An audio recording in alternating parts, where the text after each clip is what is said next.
नमस्कार, ABP news पर हाजिर हूं मैं रोमाना इसार खान। एबीपी रिपोर्टर आप देख रहे हैं। विस्तार से खबरें दिखाएंगे आपको।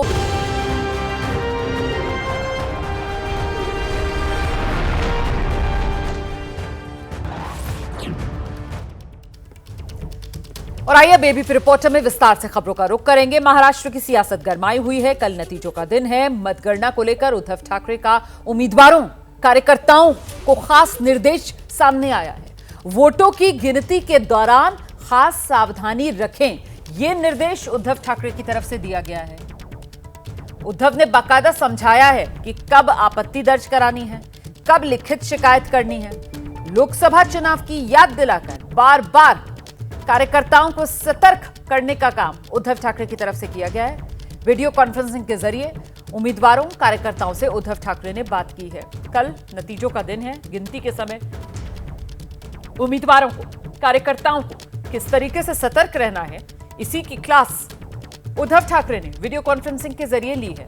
बाकायदा उद्धव ठाकरे की तरफ से बताया गया है कि कब आपत्ति दर्ज करानी है, कब लिखित में शिकायत कर देनी है। और साथ ही उद्धव ठाकरे ने याद दिलाया लोकसभा चुनाव गिनती का दिन, और उसी गिनती के दिन को याद दिलाते हुए उद्धव ठाकरे की तरफ से अतिरिक्त सावधानी उम्मीदवार और कार्यकर्ता बरते, ये पाठ पढ़ाया गया है अपनी पार्टी के नेताओं को।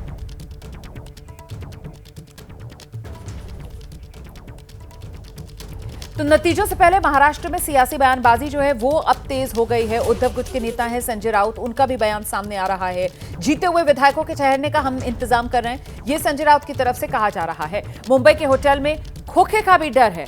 संजय राउत कह रहे हैं कि खोखे का भी डर है मुंबई के होटल में। चुनाव नतीजों में महाविकास आघाड़ी को बहुमत मिलेगा, ये संजय राउत की तरफ से दावा किया गया है। महाराष्ट्र बहुत बड़ा राज्य है, दूर दरार से लोग चुनकर आएंगे। मुंबई में आने के बाद उनके लिए रहने के लिए जगह नहीं है, कहाँ रहेंगे वो, भागम भाग होगी, उनके ऊपर प्रेशर रहेगा ये लोगों का, खोखे वालों का। तो सबकी रहने की व्यवस्था एक होटल में एक जगह पर करने की योजना हम बना रहे हैं। सारी टेंशन लेने की उनकी ज़रूरत नहीं है कि होटल्स बुक करें और चॉपर्स बुक करें। उनको महाराष्ट्र की जनता उनको छुट्टी देने वाली है अगले 25 साल के लिए। जिस तरीके से लूट मचाया है, जिस तरीके से भ्रष्टाचार हुआ है, जिस तरीके से अदानी की सरकार चली है, वो ख़त्म होने वाली है। जनता हमें बहुमत देगी, स्पष्ट सिंपल मेजॉरिटी मिलेगी और इनकी सरकार जाने को है। इसलिए ये लोग शायद हेलीकॉप्टर ये सब इसलिए बुक करा रहे हैं क्योंकि इनको पता है कि जब हारेंगे तो जनता इनको पूरा जो लेखा जोखा है वो कर देगी और इसलिए उनको भागने की जरूरत पड़ेगी। देखिए, महाराष्ट्र के चुनाव नतीजों को लेकर वो जो दावों का दौर है वो जारी है। शरद गुट के नेता महेश तपासे ने दावा कर दिया महाराष्ट्र में महाविकास आघाड़ी को 160 से ज्यादा सीटें मिलने जा रही हैं। सुनिए। शरद पवार की पार्टी से महेश तपासे जी हमारे साथ हैं। तपासे जी, परिणाम को अभी वक्त है, लेकिन आप लोगों में हलचल देखने मिल रही है, लगातार बैठकें हो रही हैं, इसका क्या मायने निकाले जाएं?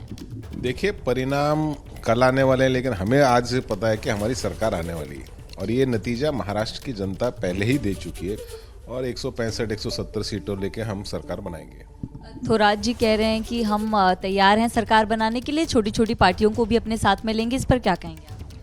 बिल्कुल, जो भी हिंदुस्तान का संविधान का रक्षण करने के दृष्टिकोण से साथ में आना चाहता है उसको हम खुले हाथों से खुले उससे वेलकम करेंगे।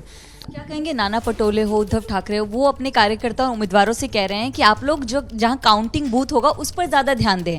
क्यों ज्यादा ध्यान देने की जरूरत पड़ रही है महाविकास आघाड़ी को? क्योंकि बहुत से काउंटिंग सेंटर में कुछ गड़बड़ी हुई है। हमने पूरे देश में देखा है कि इस प्रकार से कहीं से दबाव आता है, कहीं से फोन आता है कलेक्टर को, ऐसा बहुत सारी चीजें होती हैं। तो हम इतना ही कह रहे हैं कि फेयर हो। क्या कहेंगे, रिजल्ट आने में वक्त है, बारामती, पुणे, हर जगह अजित पवार के भावी मुख्यमंत्री के पोस्टर्स भी लगे हैं। भावी मुख्यमंत्री के नाम के उनके पोस्टर मेरे ख्याल से 20 साल से मैं देख रहा हूँ, तो भावी रहने वाले हैं शायद वो। सीएम चेहरे को लेकर कोई डिस्कशन? सीएम चेहरे को लेके कोई डिस्कशन नहीं है। अभी सीएम का चेहरा हमारा कॉमन मैन ही है, क्योंकि हमारी सरकार ही कॉमन मैन की है और कॉमन मैन के लिए काम करने वाली है। तो सीएम का चेहरा इंपॉर्टेंट नहीं है, महाराष्ट्र की जनता ने हम पर विश्वास दिखाया, वो ज़्यादा इंपॉर्टेंट है।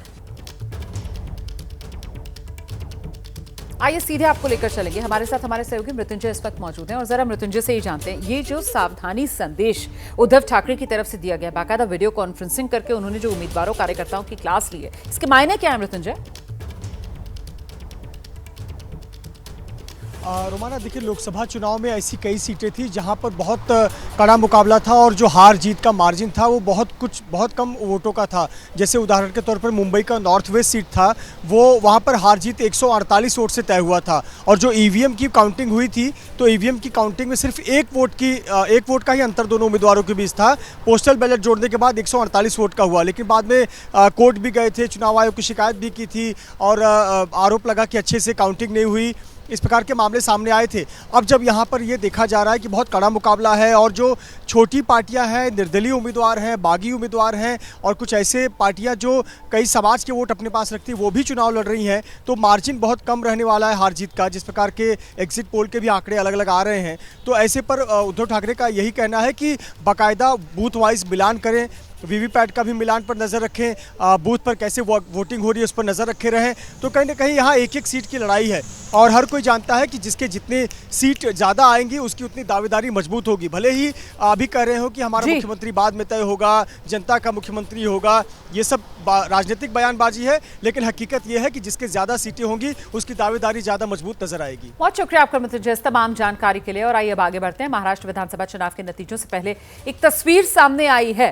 महायुति के नेता हैं, मंदिर में दर्शन करने के लिए पहुंचे हैं, तिरुपति मंदिर में दर्शन करने पहुंचे महायुति के नेता।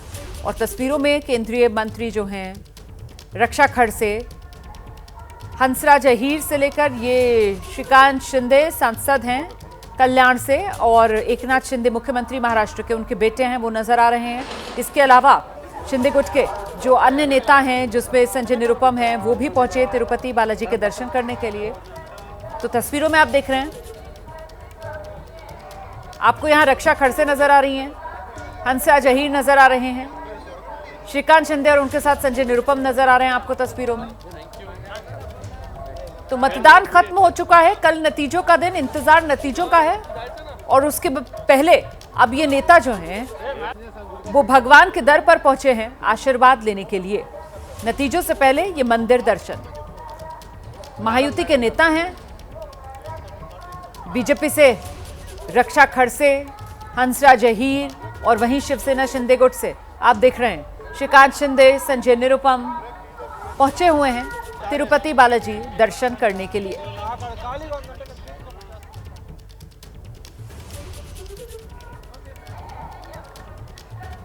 नतीजों से पहले भगवान का आशीर्वाद लेते हुए ये महायुति के नेता, तस्वीरें आपके सामने।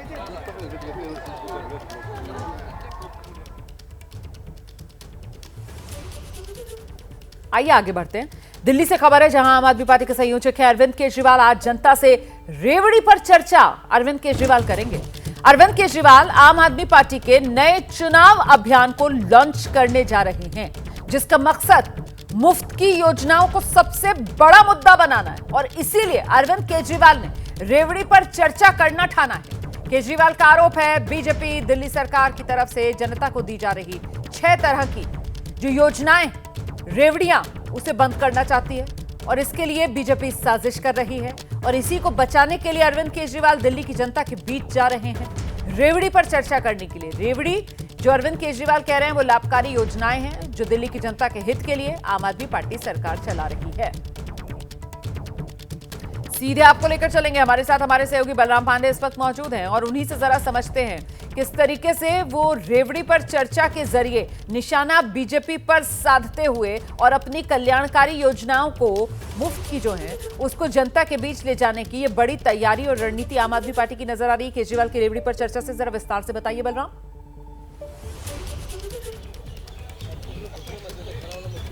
बिल्कुल, देखिए जिस तरीके से दिल्ली सरकार की जो मुफ्त की योजनाएं थी उसको लेकर के खास तौर से बीजेपी और कांग्रेस ये सवाल खड़े कर रही थी कि अरविंद केजरीवाल दिल्ली के अंदर मुफ्त की रेवड़ियां बांट रहे हैं। और यही वजह है कि 2025 के विधानसभा चुनाव में अब अरविंद केजरीवाल ने यह ठाना है कि इसी रेवड़ी शब्द को लेकर के वो जनता के बीच में जाएंगे और जनता से संवाद करके पूछेंगे कि जो मुफ्त की योजनाएं दिल्ली सरकार चला रही है आखिरकार ये उन्हें चाहिए या नहीं चाहिए, क्योंकि विपक्ष लगातार इसे रेवड़ी बता रहा है। और इसी रेवड़ी पर चर्चा अब अरविंद केजरीवाल जनता के बीच में करेंगे। और कहीं ना कहीं जिस तरीके से भारतीय जनता पार्टी रेवड़ी के सहारे अरविंद केजरीवाल पर निशाना साध रही थी, अब इसी रेवड़ी को हथियार बना करके अरविंद केजरीवाल भारतीय जनता पार्टी पर निशाना साधते हुए जनता के बीच में नजर आएंगे। और यही वजह है कि आज से वो जनता के बीच में जाकर के इस अभियान की शुरुआत करेंगे और रेवड़ी पर संवाद करके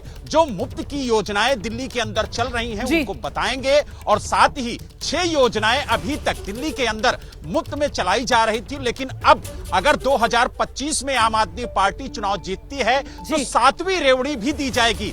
यानी एक लिफाफे में उन योजनाओं को भी लिखा जाएगा और साथ ही 7 रेवड़ियां भी डाली जाएंगी और जनता को दी जाएंगी कि ये अरविंद केजरीवाल की रेवड़ियां हैं और इन्हीं के सहारे वो 2025 का चुनाव लड़ेंगे। और यही मेन मुद्दा इस बार आम आदमी पार्टी का होगा। और इन्हीं मुद्दों को लेकर बलराम, बड़ा सवाल ये हो जाता है कि कल हमने देखा आम आदमी पार्टी की तरफ से पीएसी की बैठक, उम्मीदवारों के नाम वाली पहली लिस्ट जारी कर दी गई है। आज अरविंद केजरीवाल सड़क पर उतरकर बीजेपी की उसी के बनाए शब्द रेवड़ी के जरिए घेराबंदी करते हुए रेवड़ी पर चर्चा, इसकी शुरुआत एक तरीके से प्रचार की शुरुआत करते हुए नजर आ रहे हैं। वहीं दूसरी तरफ बीजेपी की तरफ क्या जानकारी मिल रही है, वहां पर कैसी हलचल और क्या एक्शन देखने के लिए मिल सकता है? देखिए, आपको बता दें जिन 11 सीटों पर आम आदमी पार्टी ने उम्मीदवारों का ऐलान किया है उसमें से 8 सीटें ऐसी हैं जहां पर आम आदमी पार्टी पिछली चुनाव में जीत नहीं पाई थी। और यही वजह है कि पहले ही वहां पर उम्मीदवारों का ऐलान किया गया है ताकि अभी से जो उम्मीदवार हैं वो वहां पर मेहनत करें और इस बार वहां से चुनाव जीत कर आएं।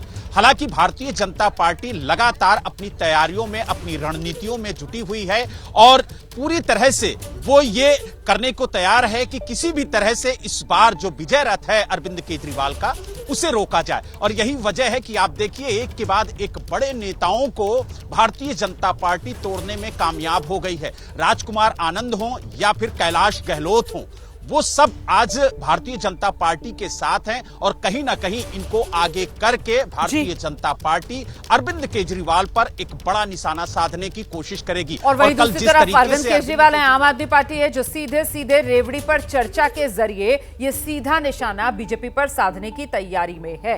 रेवड़ी पर चर्चा आज अरविंद केजरीवाल करेंगे। बहुत शुक्रिया आपका बलराम पांडे इस तमाम जानकारी के लिए।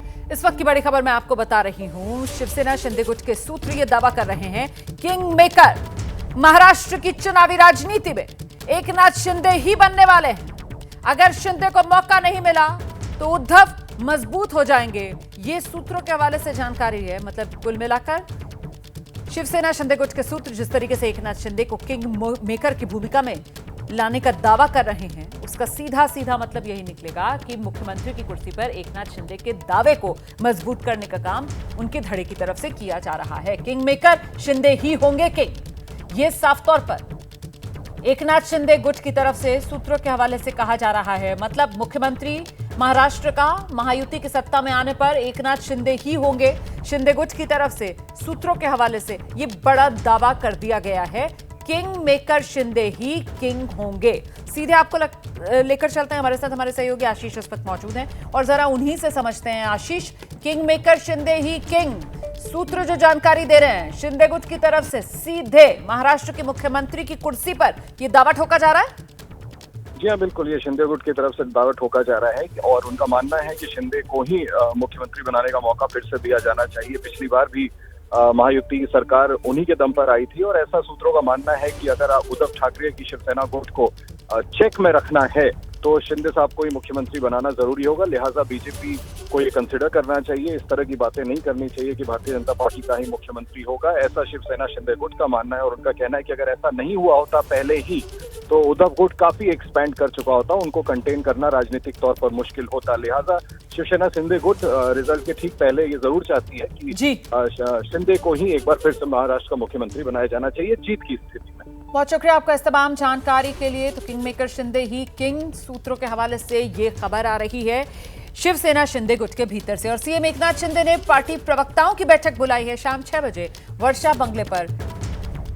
पार्टी प्रवक्ताओं की यह बैठक, परिणाम के दिन प्रवक्ताओं को क्या बोलना है इसको लेकर एकनाथ शिंदे खुद निर्देश देंगे। अपनी पार्टी के प्रवक्ताओं की बैठक एकनाथ शिंदे की तरफ से बुलाई गई है अपने बंगले पर, वर्षा बंगले पर, जो मुख्यमंत्री का महाराष्ट्र का आधिकारिक आवास होता है। वर्षा उस बंगले का नाम है। वहीं पर अपने पार्टी के प्रवक्ताओं की यह बैठक एकनाथ शिंदे ने बुलाई है और नतीजों वाले दिन पार्टी के प्रवक्ताओं को क्या कहना है इसी का पाठ एकनाथ शिंदे अपने प्रवक्ताओं को पढ़ाएंगे।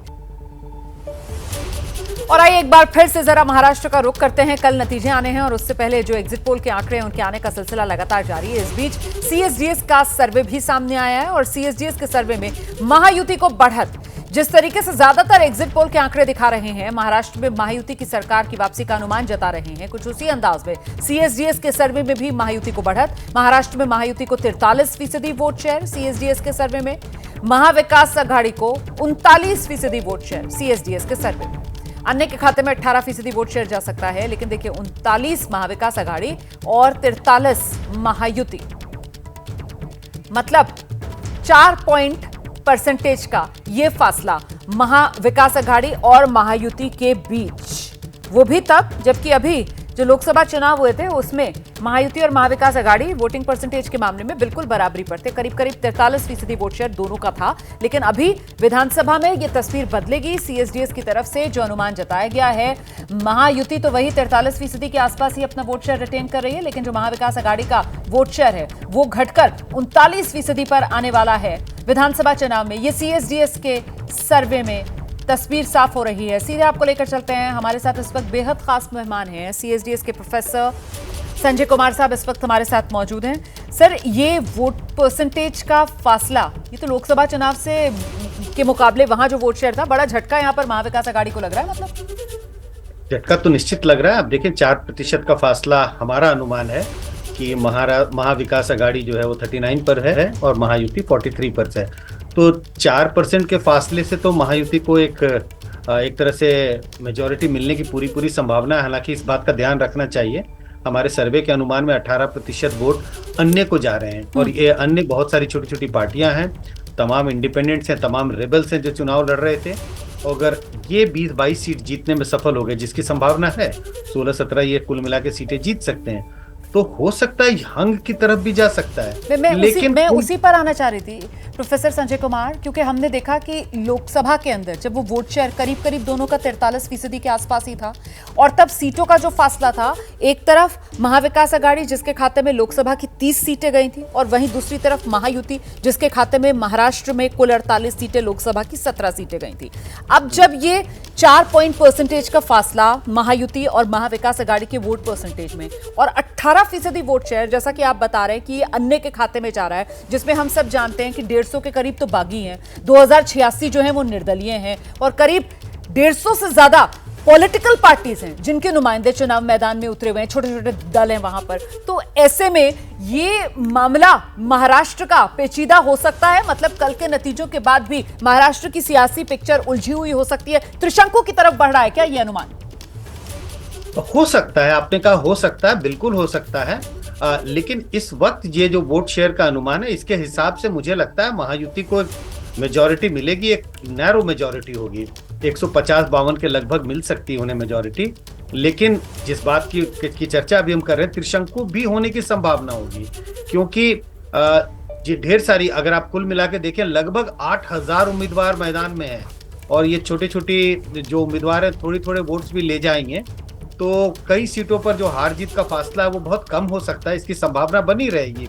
कुछ सीटों पर हो सकता है कि छोटी पार्टी के उम्मीदवार और जिसका आपने भी जिक्र किया कि 150 से ज्यादा बागी चुनावी मैदान में थे, कई जगहों पे ये भी चुनाव जीत सकते हैं। तो ऐसी स्थिति बन सकती है कि कहीं ऐसा ना हो कि किसी को मेजॉरिटी ना मिले और सत्ता की चाबी जो है ये छोटी पार्टियों के पास हो या जो तमाम इंडिपेंडेंट जीत के आएंगे उनके पास भी हो सकती है। सर, क्या इस सर्वे से कुछ ये तस्वीर साफ हो रही है कि सबसे निर्णायक वोटर की भूमिका में कौन सामने निकल कर आ रहा है? क्योंकि वो कल्याणकारी योजनाएं जो लोकसभा चुनाव के नतीजों के बाद एक डैमेज कंट्रोल के तौर पर शिंदे सरकार की तरफ से लाई गई, उसमें सबसे महत्वपूर्ण लाड़की बहन वाली योजना, तो विमेन वोटर्स का रुझान या फिर 24 चुनाव में जो एक नाराजगी या डर संविधान खतरे में, आरक्षण चला जाएगा, इसको लेकर जो एससी समुदाय में था, ओबीसीज में था, वो फैक्टर यहां पर ज्यादा नैरेटिव के तौर पर महाराष्ट्र भर में चलता हुआ नजर आ रहा है, या किसानों का मुद्दा, या फिर अलग अलग रीजन्स, अलग अलग पॉकेट्स और अलग अलग मुद्दे यहां पर काम कर रहे हैं? कुछ इसका एनालिसिस सामने आ पाया?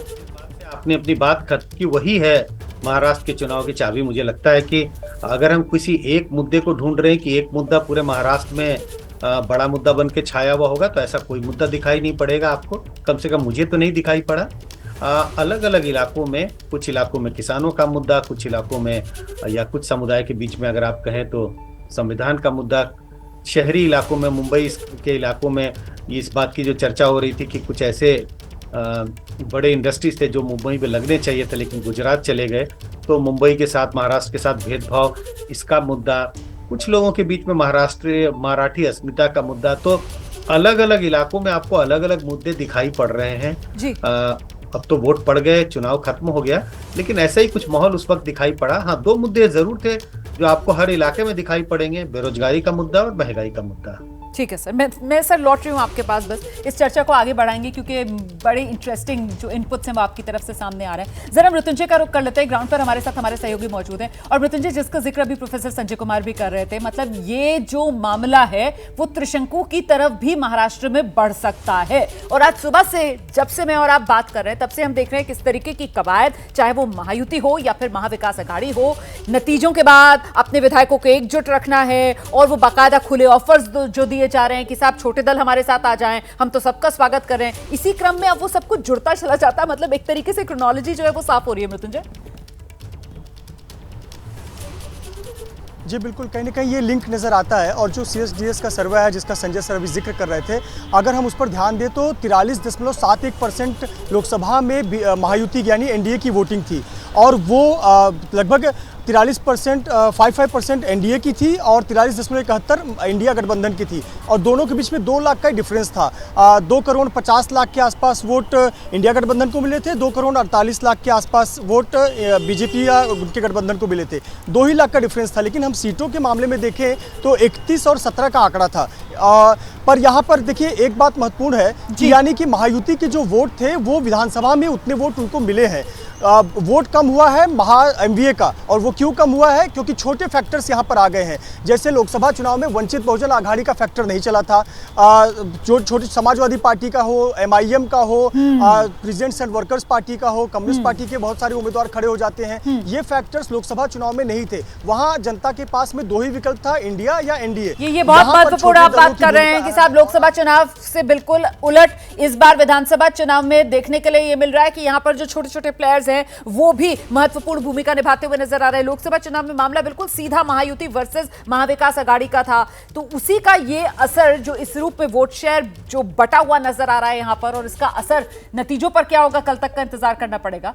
मैं अगली खबर का रुख कर रही हूँ। खबर पंजाब से सामने आ रही है। जलंधर से इस वक्त की बड़ी खबर यह कि आतंकवादी लखबीर सिंह के 2 गुर्गों का इनकाउंटर हो गया है। आतंकी लखबीर सिंह के 2 गुर्गों का इनकाउंटर, पुलिस ने दोनों गुर्गों को गिरफ्तार किया। इनकाउंटर में 2 पुलिसकर्मी भी घायल हुए हैं। लखबीर सिंह आतंकवादी है, उसी के दोनों गुर्गे बताए जा रहे हैं। दोनों का इनकाउंटर हुआ और दोनों को गिरफ्तार करने में पुलिस कामयाब हुई है। पंजाब पुलिस को यह बड़ी कामयाबी मिली है। पंजाब के जलंधर से यह बड़ी खबर सामने आई है। हालांकि इस इनकाउंटर के दौरान 2 पुलिसकर्मी भी घायल हुए हैं। ये भी इस वक्त की बड़ी खबर जो हम आपको बता रहे हैं। ये जी तस्वीरें भी आपको दिखा रहे हैं। जलंधर की ये तस्वीरें, इनकाउंटर वाली जगह की ये तस्वीरें, जहां लखबीर सिंह के ये गुर्गे और यहीं पर पुलिस के साथ इनकी मुठभेड़, काबू करने में पुलिस को इनको कामयाबी मिली है। पंजाब के जलंधर से ये अभी की बड़ी खबर है। हम सीधे आपको लेकर चलेंगे। हमारे साथ हमारे सहयोगी सचिन इस वक्त मौजूद हैं। सचिन, पहले से इंफॉर्मेशन थी पुलिस के पास कि ये दोनों गुर्गे आतंकवादी लखबीर सिंह के यहाँ पर पहुंचने वाले हैं? किस तरीके से पुलिस ने इस इनकाउंटर को अंजाम दिया, जरा बताइए विस्तार से। जी देखिए, ये पुलिस के पास रिपोर्ट थी इस बात की कि ये लखबीर नंदा के जो गुर्गे हैं ये वहाँ हैं, और पुलिस इनको चेज कर रही थी असल में। तो उस चेज के दौरान जो है ये जो एक्सचेंज ऑफ फायर है वो हुआ है। तो तकरीबन 50 गोलियां जो हैं वो फायर हुई हैं। तो इसमें 2 पुलिसकर्मी भी जो है घायल हुए हैं, और उसका जो गुर्गा है वो भी इसमें घायल हुआ है। पर पुलिस के लिए, जलंधर पुलिस के लिए ये बड़ी सक्सेस है, क्योंकि इसमें लखवीर लंगा जो है, इसमें जो ये बड़ा नामी जो है ये आतंकवादी है, और इसके गुर्गों का पकड़ा जाना, और इतने हाई स्टेक केस के बाद जो है पुलिस ने बाकायदा इनको चेस किया, जिसके बाद जो है इनके बीच जो है एक्सचेंज ऑफ फायर हुआ है। तो अभी इनकी इंटरोगेशन होगी, और उसके बाद क्योंकि इनकी जो इन्वॉल्वमेंट है वो पंजाब में काफी ज्यादा क्राइम में है, ये काफी एक्टिव जो है, इसके जो गुर्गे हैं पंजाब में रहते हैं, तो इनसे अब बाकी जो वारदातें जो पंजाब में पिछले टाइम में हुई हैं उनको लेकर भी काफी जो है खुलासे जो है होने की उम्मीद है।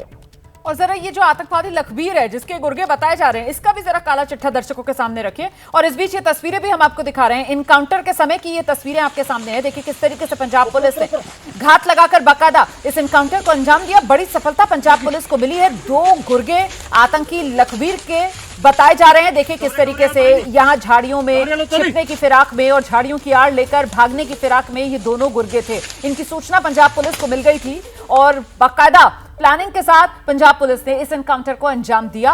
गिरफ्तार करने में दोनों गुर्गों को पंजाब पुलिस को कामयाबी मिली। और देखिए जरा कितनी तैयारी के साथ पंजाब पुलिस की टीम पहुंची थी। एक के बाद एक गाड़ियों के कतार आप देख रहे हैं ना, किस तरीके से बड़ी संख्या बल के साथ पंजाब पुलिस की मौजूदगी यहां एनकाउंटर वाली जगह पर। एक बार फिर जरा आपको तस्वीरें दिखा देती हूं, जलंधर जहां पर एनकाउंटर और जिस समय ये एनकाउंटर, उस वक्त की ये तस्वीरें देखिए किस तरीके से यहां जो झाड़ियां या कुछ पेड़ उसी की आड़ लेकर बच निकलने की फिराक में ये गुर्गे आतंकी लखबीर के, लेकिन पुलिस को इन्हें दबोचने में कामयाबी मिल गई। इनकाउंटर के बाद पुलिस ने इन्हें गिरफ्तार कर लिया है और बताया जा रहा है यहीं पर छिपे हुए थे ये।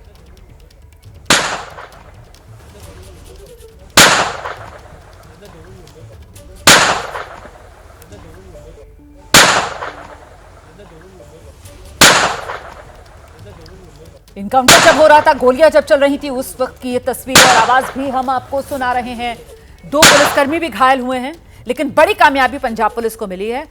आतंकी लखबीर के दोनों गुर्गे एनकाउंटर के बाद पुलिस ने गिरफ्तार कर लिए हैं।